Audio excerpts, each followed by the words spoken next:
Welcome to another edition of the It's Cavalier podcast. It's your boy Mac, and today I think I'm going to try something a little bit different, something I don't often do or get the opportunity to do. Now, it's one thing for me to talk to you all post-game pod, see where your emotions are lying, see where your head is at, and your thoughts and opinions after said games.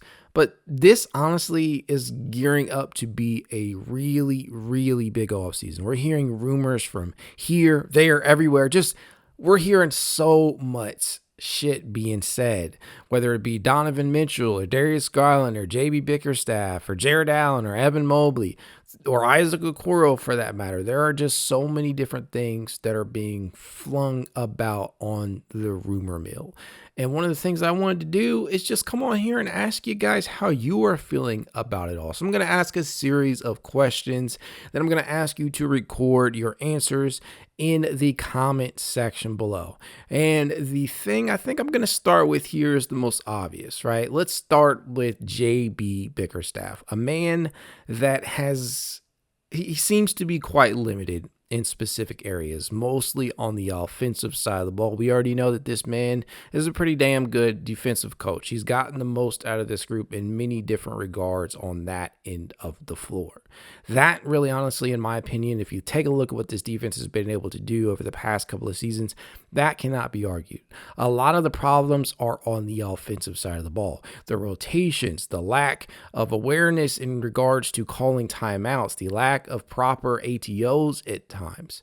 There are a lot of different things, a lot of different question marks that JB Bickerstaff has failed to answer concisely and in a meaningful way as head coach of the Cleveland Cavaliers. And so there have been reports that suggest that the Cleveland Cavaliers, Dan Gilbert, Kobe Altman, and company are there going to take their time deciding the future of this man's job, for lack of a better word. They are going to take their time evaluating whether or not this man is fit to be the Cavaliers coach heading into the future and beyond, this season and beyond. That being said, if JB Bickerstaff is indeed let go, who would you like to see take over for JB as head coach of the Cleveland Cavaliers? I've seen a lot of different names suggested. I've seen Kenny Atkinson. I've seen Mike D'Antoni. I've seen Chris Quinn. There are a lot of different names out there that could potentially make sense for this team.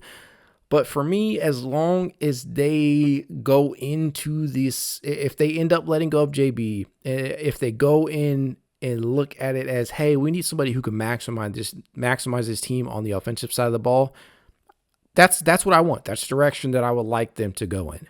But for now, I'm going to ask you guys. I'm going to turn the microphone your way, and I would like to know who you would like to be the head coach or the next head coach of the Cleveland Cavaliers. So I'm going to take some time, let you fill it out. Done typing?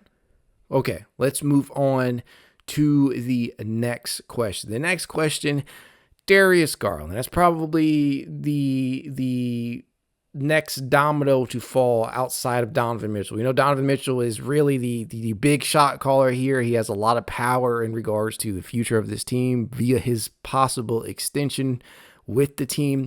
But Darius Garland is a close second, in my opinion. Now, a lot of people believe the backcourt pairing between Donovan Mitchell and Darius Garland, they can't fit. They have size concerns. There is overlap in terms of their skill set. Some people believe Donovan Mitchell is a better overall point guard and should be moved over to that slot, and then you go from there. But what I would like to ask you all is Darius Garland. Can the Darius Garland-Donovan Mitchell pairing work long-term? Do you believe that? That's number one. This is a two-part question, I guess. The other side of that question is, do you believe that Darius Garland will indeed request a trade or request to be moved if Donovan Mitchell signs an extension? Because that is what's being reported. It is being said that Rich Paul, and company, which is his agency, same agency as LeBron James, right? That the Clutch Sports, obviously. Do you believe that is going to end up happening? Do you think Darius Garland is going to indeed request a trade if Donovan Mitchell signs on the dotted line? So again, I'm going to give you some time. Go ahead and fill it out. All right, let's move on. Jarrett Allen. Jarrett motherfucking Allen was probably the most consistent Cavalier all season long prior to his injury. He was the best player in the postseason for them through the games that he appeared in my opinion, for the Cavs in that Orlando series. Now, overall, obviously, Donovan Mitchell is the Cavaliers' best player, but Jarrett Allen was really playing like a man possessed, especially on the glass, where he would end up being the the NBA's third leading rebounder through his time in this postseason, right behind Nikola Jokic and Anthony Davis. Two very good rebounders in their own right. But Jarrett Allen, it didn't just stop there. It was on the defensive side of the ball. He was a rim protector. It was offensively. He was rolling to the rim. He was acting as a hub at times. There were different areas, different facets of his game that the Cavaliers were utilizing to overcome their lack of shooting. They were getting the job done in many different areas with Jarrett Allen out there. And so it sucked ass to not have him against Boston. We know how that went, right? We don't have to rehash anything. But what I would like to ask about Jarrett Allen is, do you feel like Jarrett Allen is hampering, or do you feel like Jarrett Allen is causing Evan Mobley's development to be stagnated because he cannot move over to the center position full time with Allen still on the roster? Let me know in the comments. I'm very curious to hear your answer, or read your response rather, to that one, because I, at this point in time, feel like Jarrett Allen and Evan Mobley can still work if you can get some complementary pieces, especially a bigger wing out there at the 3 position. But that's just me. I would love to hear your thoughts and opinions. And again, let me know in the comments below. We've talked about JB now. We've talked about Darius now. We've talked about Jarrett now, and Evan to a degree. Now, the man of the hour, right? Donovan Mitchell. So I'm going to ask this, and I want your pure 100% total honesty. Probably the only time I'm going to ask you this. At this point in time, do you consider the Donovan Mitchell trade, that, you know, the trade that we acquired Donovan Mitchell in, the trade that sent Lauri Markkanen, Colin Sexton, Ochai Agbaji, and some draft capital out the door? Do you feel at this point in time, after 2 seasons, that this trade has been worth it? I want your honest opinion. Drop it in the comment section below. I'm not going to judge you. I just want to hear your thoughts and opinions, because this is going to become a topic of discussion if Donovan Mitchell decides that he is going to sign elsewhere, or that he is not going to sign an extension with the Cavaliers and let the season ride out, or ultimately if he requests a trade. It is going to be a topic of discussion. So before we get to that point, if that ever comes, I just want to ask the question now. Do you believe that this Donovan Mitchell trade has been worth it? 2 years after, 2 years later. Let me know in the comments below. All right, moving right along here. Next up, Isaac Okoro, a restricted free agent entering this offseason.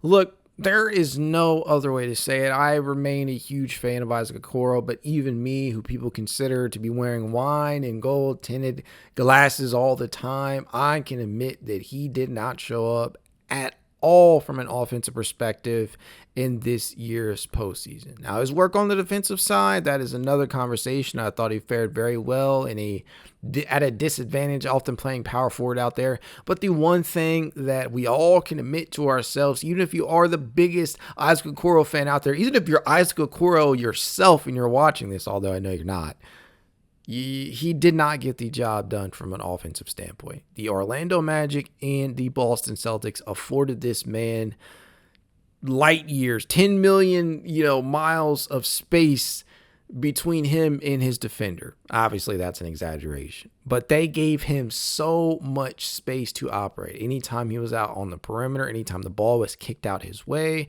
they generally let him have that shot. Every now and then you might get a late contest or a rotation, just basic basketball shit. But for the large part of those 2 series, Isaac Okoro was largely left alone when out on the perimeter. And he failed to capitalize. He failed to knock down a ton of shots from 3-point distance. And what did that do? That that eliminated any shred of offensive spacing that the Cavaliers had in the minutes that he was out there. Very similar to the New York series last year. And when that occurs, what happens?